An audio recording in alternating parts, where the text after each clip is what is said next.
We met through a mutual friend who set us up and thought that we would be a good pair.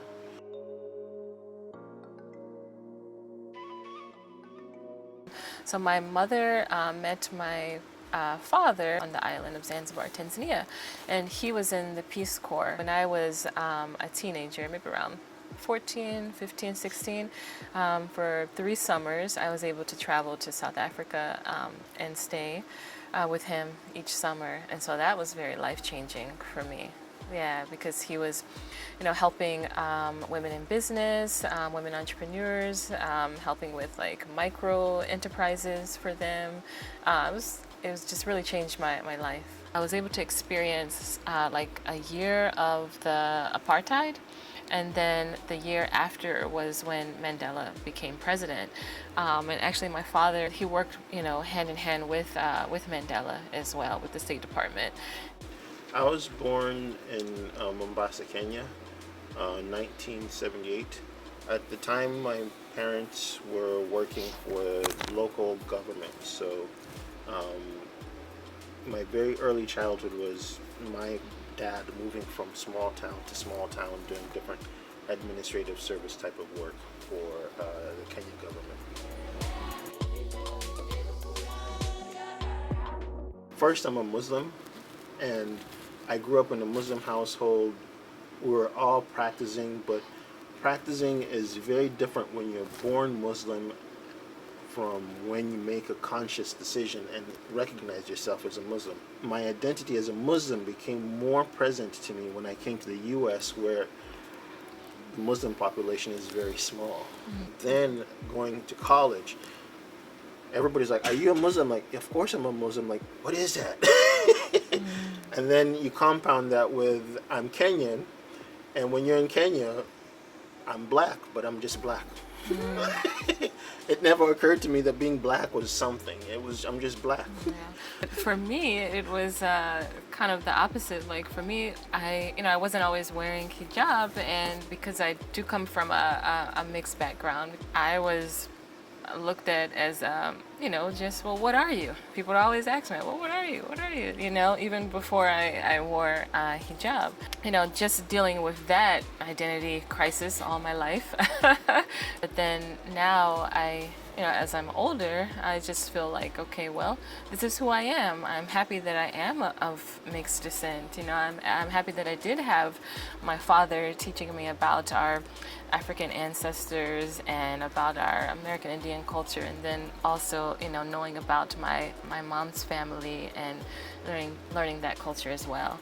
So that helped to shape my identity, and then to be able to teach my children, like, hey, this is who you are. Be proud of who you are, no matter what. Just knowing inside who you are. We are all human, and be proud of who you are. In general, we're all actually one. Here. So my business is called Nyla's Shea, and it's actually named after my daughter. Nyla in Arabic, it means acquirer or one who succeeds. I wanted to incorporate natural ingredients and use fair trade as often as I could, which brought me closer to my family as well, because when they're on the island, there's not a lot of money there as well, so people are living like basically $1 a day, so I wanted to try and buy ethically sourced as often as possible because of what I saw. And I also incorporated some Swahili words or Kiswahili words into my products too. So for instance, patchouli is an herb, but then waridi it means rose in Swahili. Yeah, and I think in Arabic it also means warid is rose as well. I've been able to travel to West Africa, to Cote d'Ivoire, the Ivory Coast, and I worked with about 16 ladies there, teaching how to make natural skincare and start their own businesses, and then they were training others in their local areas to also have their own businesses. So, as an international student coming into the U.S., there is this perceptions of the professions you should be getting into, the things you should be doing with your life, be a doctor, be a lawyer, be whatever. Make it success has a very defined set of parameters that this is what international students are coming to the U.S. for.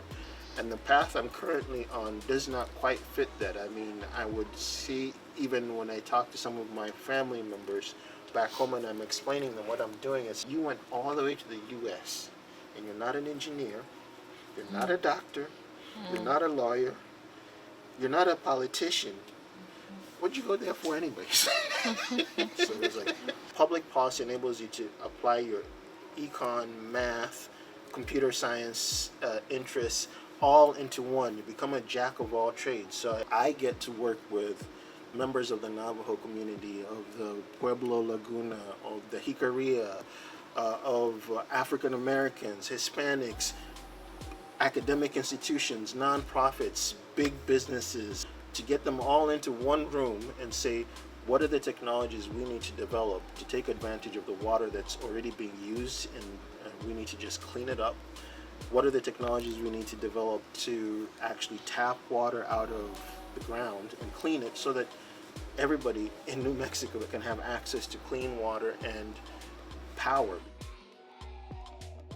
That I went to the mosque in Gibsonville, I met the person who now is the imam of this mosque in Brother Shahir. Brother Shahir, yeah. And his was, anytime you're in North Carolina, stop by here where we've got a good community. So that's how I got introduced into the community and youth program. So when I got involved with the community, there were two areas that I really chose to focus on. And there was the moving of the mosque into this new property and helping to do some of the construction and building of the physical facility that I participated in. And then as more and more programs are being brought in for the youth, garden and night activities, I joined other members of the community to provide activities for the young boys and girls. So I was one of the youth coordinators. Each summer we'd been taking them out to camp. We'd rent one of the facilities in the area and bring the kids over for 2 nights. And so that's how I participate in the community. For me, I'm also getting back into helping out more at the masjid now that the kids are older, and I'm excited about it. I'm also working with new Muslims, so we call them reverts, like they reverted back to Islam. So I'm going to be teaching a class called Islamic Studies with the new Muslims that are becoming. And I loved learning. I always loved it as a young child to learn more about culture, about religion from all over the world. It was just my passion. I think that, really having your children more accustomed to being more culturally open and learning more about their different cultures, people, religion is very helpful. Just continue to just be who you are, to continue to just be your authentic self, as they say now.